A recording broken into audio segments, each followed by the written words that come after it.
E eu quero ler com os irmãos inicialmente o versículo 20 também, 2 Crônicas 20, versículo 20.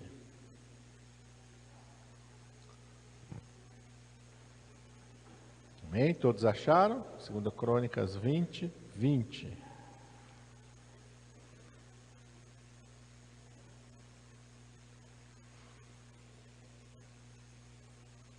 Está escrito assim: E pela manhã cedo se levantaram e saíram ao deserto de Tecoa. E saindo eles, pôs-se em pé Josafá e disse: Ouvi-me, ó Judá, e vós, moradores de Jerusalém. Crede no Senhor vosso Deus, e estareis seguros. Crede nos seus profetas, e prosperareis. Vamos orar. Pai, em nome de Jesus, nós estamos diante da Tua palavra, Senhor, nesta manhã, neste culto, Senhor, de adoração, de louvor, em que nós podemos sentir a Tua presença neste lugar, Senhor. Deus continua falando conosco, assim como o Senhor já tem falado, através do louvor, através da ministração, através da oração. Santo Espírito de Deus continua, Senhor, se move no nosso meio, através da Tua palavra, e vem de encontro, Senhor, às nossas vidas, trazendo aquilo que o Senhor já de antemão tem preparado para abençoar as nossas vidas através da Tua palavra. Nós cremos nisso, ó Pai, e te agradecemos. Senhor, eu te peço, usa a minha vida, Pai, em nome de Jesus eu te peço. Amém. Os irmãos podem se assentar. Esse texto da palavra do Senhor nos mostra o Senhor pelejando por Judá. E quando a gente está enfrentando uma luta, uma batalha, uma adversidade, uma dificuldade, o que a gente mais quer é ajuda, é socorro, é amparo, é que alguém se coloque a nosso favor. E a palavra de Deus nos mostra exatamente isso, Deus agindo desta maneira, Deus executando aquilo que os filhos de Israel precisavam que Ele fizesse em favor deles. E todos nós precisamos que Deus faça algo em nosso favor. Todos nós precisamos muitas vezes que o Senhor tome ali a direção e que a gente vá ali só seguindo ao Senhor, mas que Ele vá na frente, que Ele vá pelejando, que Ele vá batalhando por nós. E algumas lições aqui, enquanto eu estava lendo e meditando nesse texto, o Senhor foi falando ao meu coração sobre exatamente isso. Porque às vezes a gente lê algo assim na palavra de Deus e a gente diz: nossa, eu gostaria tanto de viver isso, eu precisava tanto ter uma experiência dessa. E o Senhor tomasse a frente e fosse ali vencer aquela batalha por mim. Será que Deus ainda faz isso? Será que ainda hoje Deus age dessa maneira? Eu creio que sim. Por diversos motivos. Um deles é que a palavra de Deus diz que Ele não faz acepção de pessoas. Então, se Ele fez, Ele pode fazer de novo. Ele é o mesmo ontem, hoje e será para sempre, declara a palavra. Ele não muda. Não há sombra de variação alguma no Senhor, não há mudança nele. Ele é o mesmo. E eu tenho certeza de que se nós olharmos para a palavra de Deus e nós aprendermos aquilo que está escrito na palavra de Deus e praticarmos aquilo que está escrito na palavra de Deus, as mesmas coisas que estão escritas vão acontecer na nossa vida, vão se tornar realidade para nós, porque esse é o propósito de Deus nos dar a sua palavra. Ele nos dá a sua palavra para que a gente olhe, leia, aprenda e pratique, para que então Ele venha agir da mesma maneira na nossa vida. Amém? E a primeira lição que o Senhor me deu foi: quando vier a dificuldade, vá buscar ao Senhor na sua casa. Olha o que diz no versículo 3 aí do capítulo 20.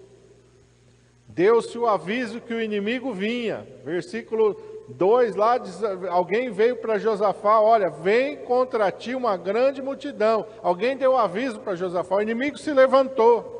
A dificuldade, o problema, a adversidade estão vindo para encontrar com você. Versículo 3 diz assim: Então Josafá temeu e pôs-se a buscar ao Senhor, e apregoou um jejum em todo Judá. E Judá se ajuntou para pedir socorro ao Senhor. E também vieram de todas as cidades de Judá para buscarem ao Senhor. E pôs-se Josafá em pé na congregação de Judá e em Jerusalém, aonde? Na casa do Senhor, diante do pátio do povo. O povo se ajuntou para orar, para buscar ao Senhor, aonde? Na casa do Senhor. Então, quando vier um problema, uma dificuldade, uma adversidade, não deixe de vir na igreja. Não deixe de vir na casa de Deus. Não deixe de buscar o Senhor. Às vezes a luta vem e a gente fica abatido, às vezes o problema vem e a gente se entristece. E a primeira coisa que o diabo quer colocar em nós é que não adianta ir na igreja. Ou que então, não vai hoje não, você está muito triste hoje, você está muito abalado. Isso aí te mexeu muito com você, não vai hoje não. Não, eu vou na casa do Senhor, eu vou buscar Deus, aí é que eu vou. Aí é que eu preciso buscar o Senhor, aí é que eu preciso estar na igreja. É aí que eu preciso estar ali, reunido com o povo de Deus, com a igreja de Deus. Judá se ajuntou, vieram de todas as cidades. Por que eles vieram? Porque eles sabiam que tinham que estar lá no templo do Senhor. O templo está em Jerusalém, então vamos para o templo. Porque o inimigo não ia atacar só Jerusalém, ele ia passar pelas cidades antes de chegar em Jerusalém, ia afetar todos eles. Então nós precisamos entender isso. E a palavra de Deus diz que eles vieram com jejum e oração. Eu vou na igreja, eu vou buscar o Senhor, mas eu tenho que ir também jejum e oração. Jejum e oração. Em Mateus 17, 21, Jesus diz que existem castas de demônios que só se expulsam pela oração e pelo jejum. Pastor, o senhor está falando de demônios? Sim, porque Efésios 6,12, Paulo diz, nossa luta não é contra a carne nem sangue, mas contra principados e potestades, contra as forças espirituais da maldade nos lugares celestiais.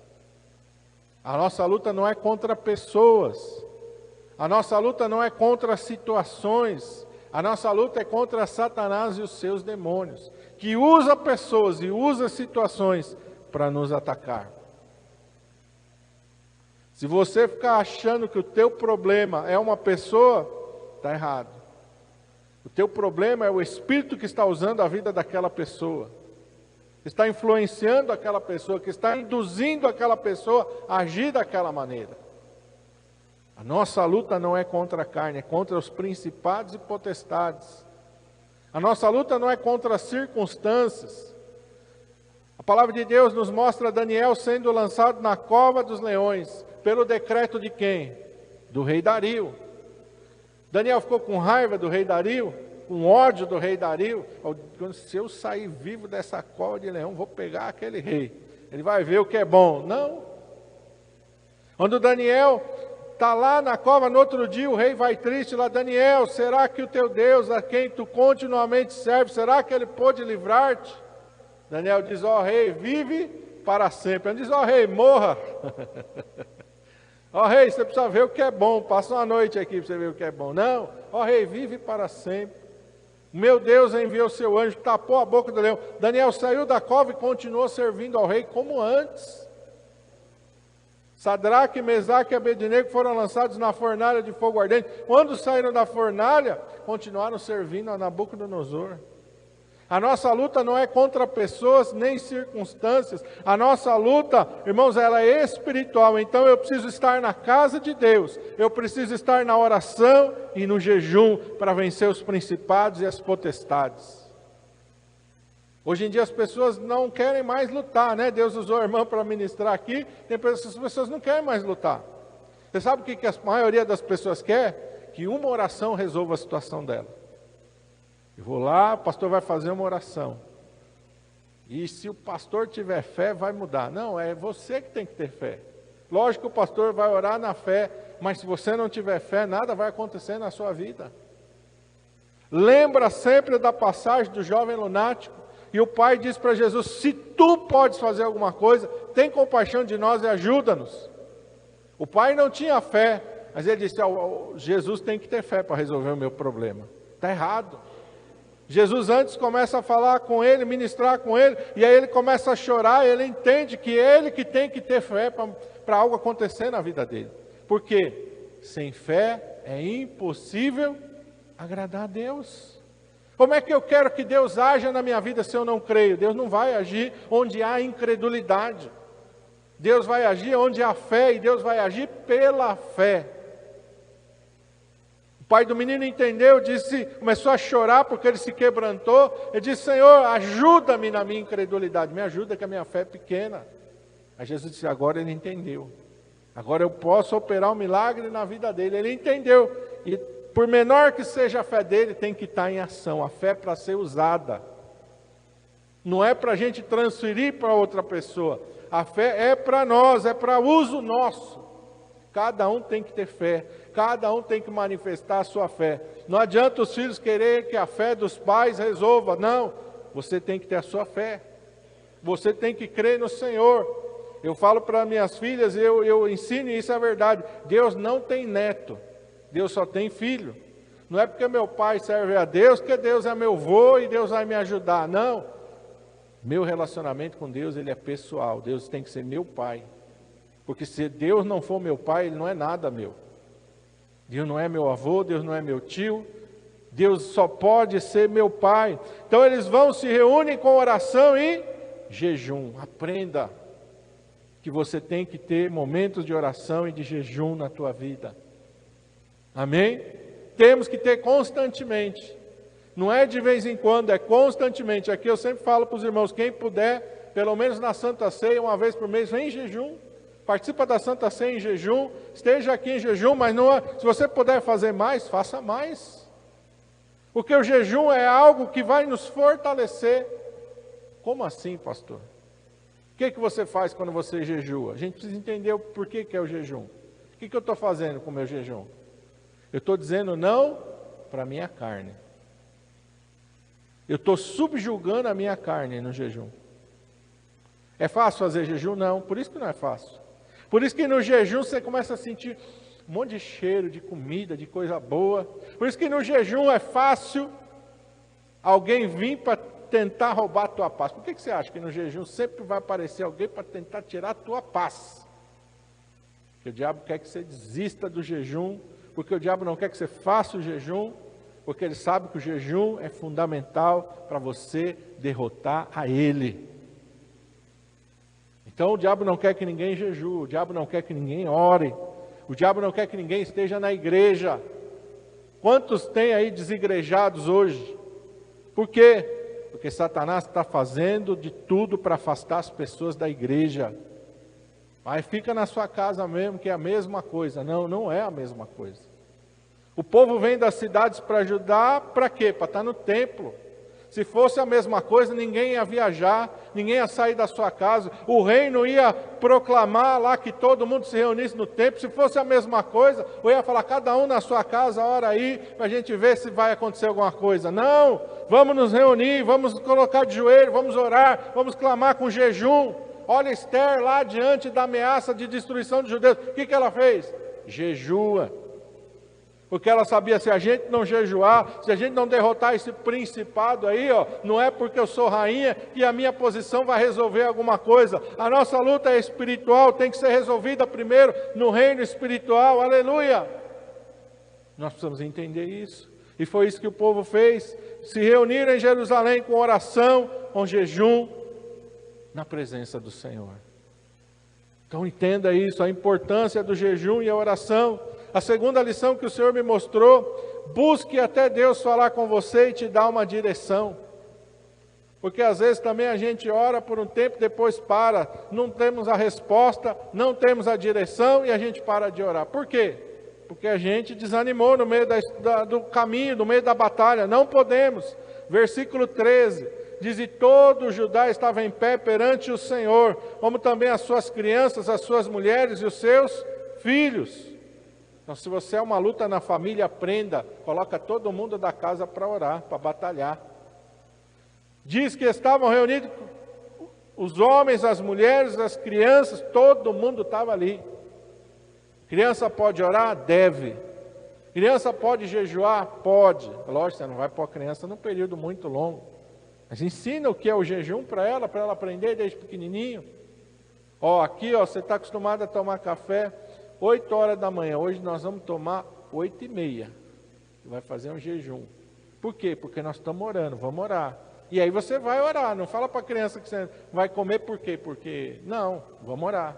Vamos aqui, ó, vamos ajoelhar, João. Ou você, para depois da oração, se a criança for pequena, vamos orar primeiro aqui, ó. Nós temos uma causa, vamos pedir para Deus por isso, por isso, por isso. Depois que orar, aí nós vamos comer. Ela já vai entendendo, ela já vai aprendendo. Mas reúna, tem que começar desde pequeno, aprender a buscar o Senhor.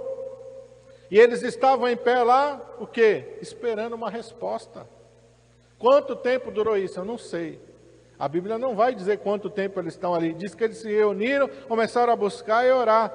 Versículo 14. Então veio o Espírito do Senhor no meio da congregação sobre Jaziel, filho de Zacarias, filho de Benaías, filho de Jeiel, filho de Matanias, levita, dos filhos de Asaf.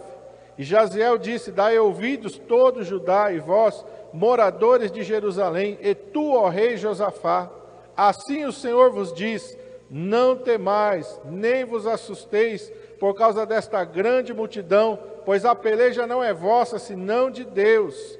Amanhã descereis contra eles, eis que sobem pela ladeira de Ziz, e os achareis no fim do vale, diante do deserto de Jeruel.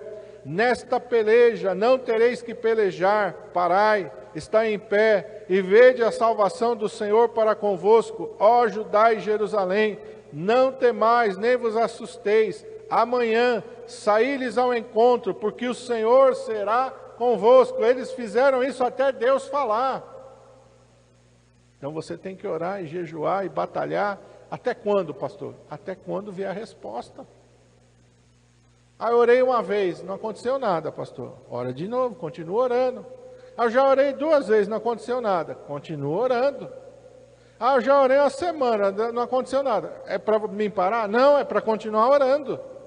Até quando? Até que Deus dê uma direção. Até que Deus fale. Quanto tempo pode durar isso? Eu não sei. Vai depender da sua fé, vai depender do propósito de Deus na sua vida, que às vezes Deus está querendo te ensinar, está orando pouco, tem que orar mais.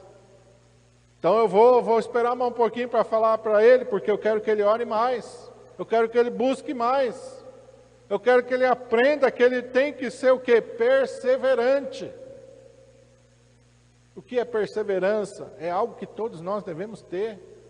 A perseverança que não faz deixar a gente desanimar no meio da nossa caminhada da fé. Abraão esperou 25 anos a sua promessa se cumprir. Foi fácil? Garanto para você que não foi fácil. Por que ele esperou todo esse tempo? Será que ele não tinha fé? Não, ele foi o pai da fé, ele tinha fé. Será que Abraão não era obediente? Não, ele era obediente. Quando você lê a história, você vê que ele era um homem obediente. Será que ele não tinha comunhão com Deus? Não, ele tinha comunhão com Deus. Quando você lê a história dele, você vê que ele é um homem que está sempre levantando o altar, está sempre na presença de Deus. Deus está sempre falando com ele. Então por que Deus fez ele esperar 25 anos? Porque Deus queria ensinar ele a ser perseverante. Quanto tempo eu vou esperar? Eu não sei. Aí é você com Deus. Mas você tem que ser perseverante. Porque às vezes a gente ora e, cansei de orar já, não vou mais orar por isso. Por quê? Porque você quer desistir? Porque você quer transferir a culpa para Deus? Dizer, eu queria, mas Deus não quis. Não.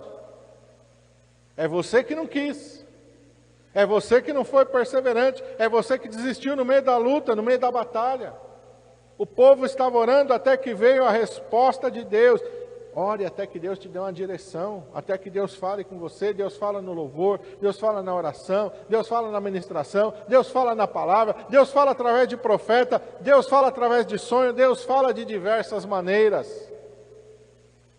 Mas tem uma direção de Deus. Quando Deus te der a direção, amém, glória a Deus. Descansa no Senhor, espera no Senhor. Mas tenha uma direção de Deus na tua vida. O que é para você fazer? Não sei. Não, Deus não é assim que Deus trabalha. Se você não sabe, ore até você saber. Se você não tem uma direção, ore até Deus te dar uma direção. A Bíblia diz que Deus não é Deus de confusão. Deus não é Deus de será, não sei, talvez. Não. Deus não age dessa maneira. Abraão, o que é para você fazer? Não sei. Estou achando que é para mim ir para aquele lugar, mas eu não sei, será? Não, é para lá, vai. Ele foi. Deus dá direção, Deus é Deus de certeza. Deus não é Deus de deixar a gente ali, meu Deus, o que agora, Não. Olha aqueles homens diante do fogo. Ou nós vamos morrer agora, ou Deus vai fazer o milagre, mas alguma coisa Deus vai fazer. Ter essa certeza tem que estar no nosso coração. Ou nós vamos morrer queimado, ou nós vamos sair daqui livre e o milagre vai ser grande, aleluia. Mas alguma coisa vai acontecer. Nós temos que ter certeza no nosso coração. Esther vai apresentar diante do rei e ela fala, olha, se for para morrer, eu vou morrer. Mas se não, Deus vai operar um livramento. E Deus operou, aleluia. Tem que ter essa certeza no nosso coração. Não a gente ficar parado. E agora? Vai lá no rei? Ah, não sei. É que eu não vou no rei não, porque pode ser que aconteça. Não. Deus deu uma direção aqui, eu orei, eu jejuei, eu vou fazer em nome de Jesus. Aleluia.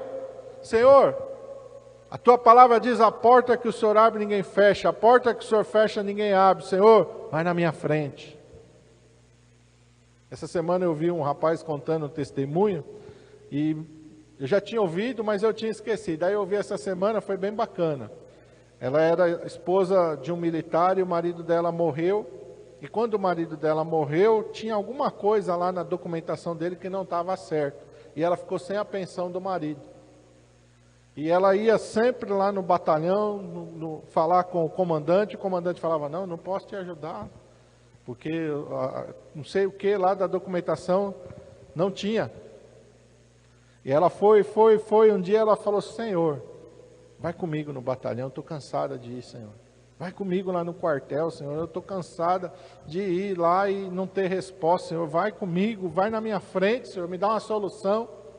E ela levantou bem cedo, entrou no ônibus lá, disse que o ônibus encheu e ninguém sentou do lado dela, e ela ficou incomodada, falou, pode sentar, e ninguém sentou. Desceu no batalhão, quando ela foi passar na guarita, o soldado bateu continência.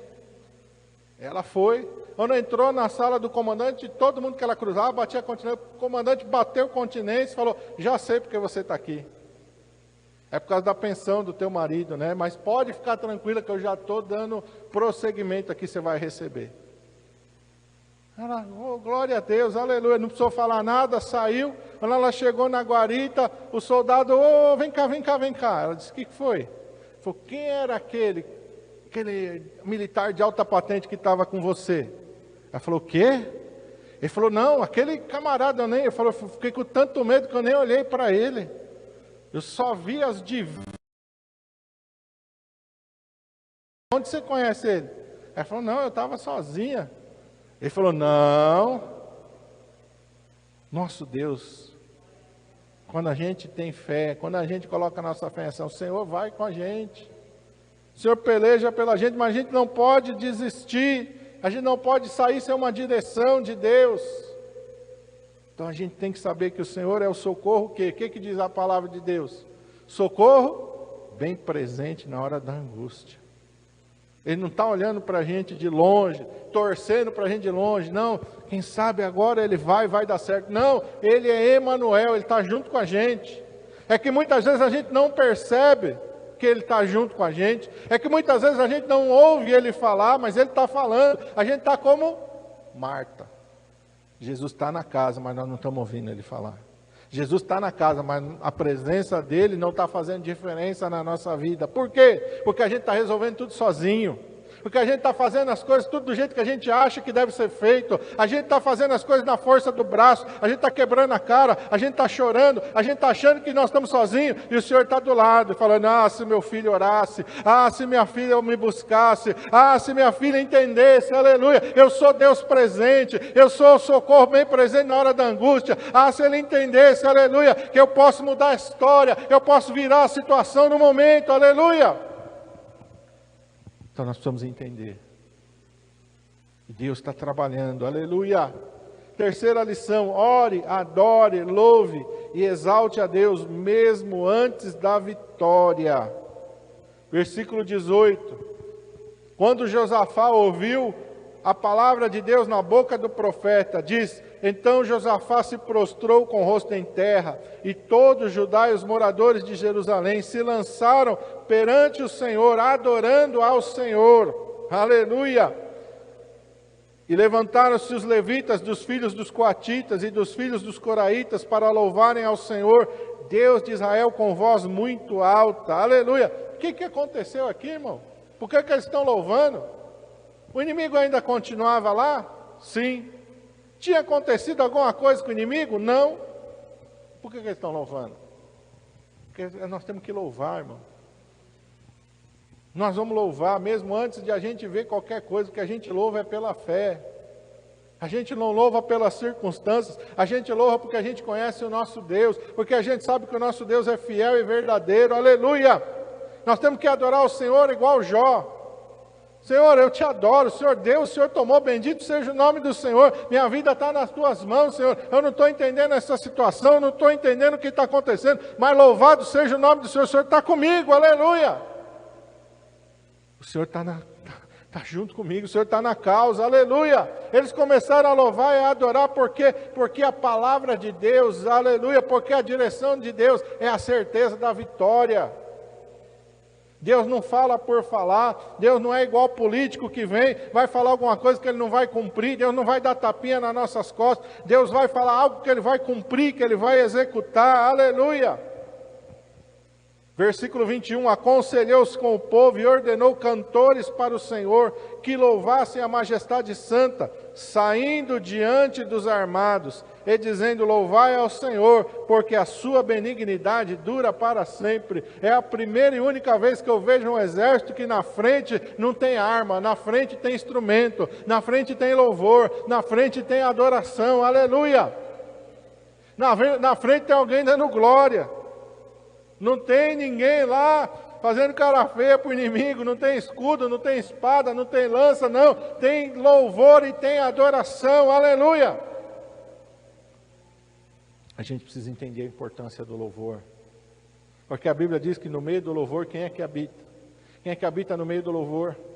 O Senhor habita no meio dos louvores do seu povo. Deus tem prazer quando a gente começa a adorar o Senhor, quando a gente louva ao Senhor. Jó, aleluia, não atribuiu a Deus falta alguma, ele se ajoelhou e ele adorou ao Senhor. Quando a gente adora ao Senhor, aleluia, a gente move os céus, aleluia. Quando a gente adora ao Senhor, aleluia, um exército diferente. Comece a louvar a Deus. Porque às vezes a gente espera ver alguma coisa para louvar o Senhor. Agora, oh glória a Deus. Não, glória a Deus, aleluia. Não importa se eu vejo, se eu não vejo, eu sei que o Senhor está comigo. A tua palavra diz, aleluia, aquilo que o olho não viu, aquilo que o ouvido não ouviu, eu não estou vendo nada, eu não estou ouvindo nada, mas eu sei que o Senhor está trabalhando, aleluia. Eu não preciso ver, eu não preciso ouvir, aleluia. Eu preciso apenas crer, e eu creio, Senhor, o Senhor está trabalhando em meu favor, como diz a tua palavra. Eu creio, Senhor, e o Senhor está agindo. Eu creio que o Senhor faz com que todas as coisas cooperem juntamente para o meu bem. Eu não estou entendendo o que está acontecendo, mas eu sei que eu vou sair vitorioso, mas eu sei que eu vou sair abençoado, aleluia, porque a tua palavra declara isso. Não sou eu que estou dizendo, é a palavra de Deus que declara que Ele faz com que todas as coisas cooperem juntamente para o nosso bem. E quando a gente olha para a palavra de Deus, até as situações mais adversas como a de Jó, quando você chega no capítulo 42, você pode ouvir Jó dizendo, aleluia, bem sei que tudo podes, meu amado. Nenhum dos teus planos pode ser frustrado. Senhor, antes eu te conhecia de ouvir falar, mas agora os meus olhos te veem, aleluia. Agora a minha intimidade contigo é maior, a minha comunhão com o Senhor é maior, aleluia. Há um propósito em tudo isso, porque o livro inteiro de Jó já está perguntando, por que, Senhor? Por que eu estou acontecendo isso? Por que, Senhor? Deus responde para Jó? Não. Porque Deus não responde para a gente, porque a gente não vai entender. Deus apenas mostrou para Jó que ele não seria capaz de entender os planos e os projetos dele. Onde é que você estava quando eu criei isso, quando eu fiz aquilo? Deus está falando das coisas mais básicas e Jó não entende. Jó entende isso de Senhor. Eu tentei entender coisas que eram grandes demais para mim. Quis falar de coisas que eram altas demais para mim. Eu me abomino no pó e na cinza. Ponho a mão na boca para não falar besteira. Às vezes a gente tem que fazer isso. A gente tem que pôr a mão na boca para não falar besteira. A gente tem que dizer, Senhor, eu não estou entendendo nada, mas eu confio no Senhor. Aleluia! Confio em Ti, Senhor. E é isso que Deus quer que a gente faça. E a última lição que o Senhor colocou aqui: quando buscamos a Deus na sua casa, quando ouvimos a sua voz, quando o louvamos pela fé, Deus peleja pelas nossas vidas e nos dá a vitória. Versículo 22. Ao tempo em que começaram com júbilo e louvor, ao tempo que começou o que, irmãos? A adoração. Uma adoração que não tinha visto nada para acontecer. Eles não louvaram ao Senhor porque eles estavam vendo a vitória. Eles não estavam louvando ao Senhor porque eles estavam vendo o inimigo morto, não. Independente das circunstâncias, eles estavam louvando ao Senhor pela sua fidelidade, pela sua palavra. Louve ao Senhor, aleluia, porque você tem a palavra de Deus. Porque você tem a fidelidade de Deus. Louve ao Senhor em todo o tempo, aleluia. No tempo que começaram com júbilo e louvor, o Senhor pôs emboscada contra os filhos de Amon e de Moabe, e os das montanhas de Seir, que vieram contra Judá e foram desbaratados. Porque os filhos de Amon e de Moabe se levantaram contra os moradores das montanhas de Seir, para os destruir e exterminar, e acabando eles com os moradores de Seir, ajudaram uns aos outros a destruir-se. Entretanto chegou Judá à atalaia do deserto, e olharam para a multidão, e eis que eram corpos mortos que jaziam em terra, e nenhum escapou. Quando Judá chegou para a batalha já estava ganha. Não tinha mais inimigo vivo. Deus fez com que o próprio inimigo se destruísse. Porque o Senhor pelejou por Israel. Deus quer pelejar pela minha vida e pela tua vida. Deus quer fazer o inimigo se autodestruir.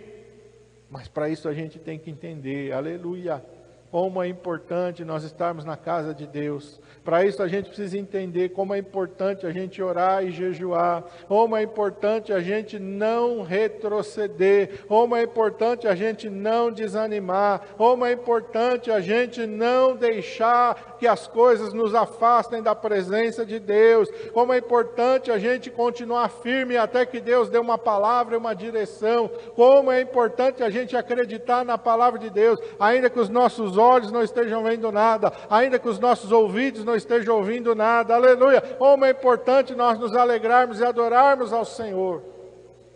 Como é importante deixar Deus assumir o controle de todas as coisas. Às vezes a gente está igual Deus falou para Paulo: dura coisa é você ficar se debatendo contra os aguilhões. Por que Deus falou isso para Paulo? Porque Deus diz: tem um propósito na tua vida. Eu tenho um chamado na tua vida. Eu tenho algo que eu coloquei nas tuas mãos. E enquanto você não estiver no centro da minha vontade, você vai estar se debatendo contra os aguilhões. Você só vai trazer sobre a tua vida dor e sofrimento. Entrega o teu caminho ao Senhor, diz o salmista, confia nele, e o mais tudo ele fará. Vamos ficar de pé? Vamos agradecer ao Senhor.